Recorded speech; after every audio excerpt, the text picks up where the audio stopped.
State monitoring સેલે Jahangirpura ખાતે તાપી નદીના પાળા પર ધમધમતા દારૂના અડ્ડા પર દરોડા પાડી ₹2,63,000નો દારૂ, મોબાઈલ, વાહનો મળી 8 લાખથી વધુનો મુદ્દામાલ જપ્ત કર્યો હતો। જેલમાં કેદ બુટલેગર દ્વારા પત્ની મારફતે ચલાવાતા દારૂના ગોરખધંધાનો પર્દાફાશ થયો હતો।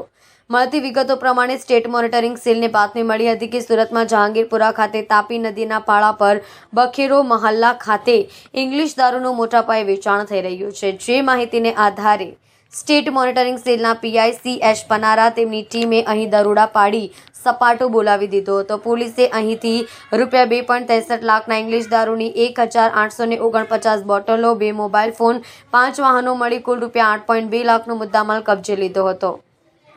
વધુમાં પોલીસને જોઈને તાપીમાં ભૂસકો મારી ભાગવાની કોશિશ કરતા જોની ઉર્ફે જોન જમુભાઈ રાઠોડ અને જયેશ વિજય રાઠોડને પોલીસે આબાદ પકડી પાડ્યા હતા।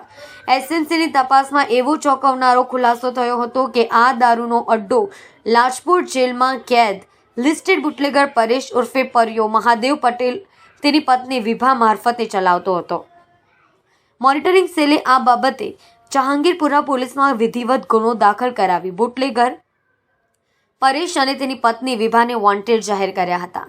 સ્ટેટ મોનિટરિંગ સેલના આ દરોડાથી સ્થાનિક પોલીસની પોલ ઉઘાડી પડી ગઈ છે।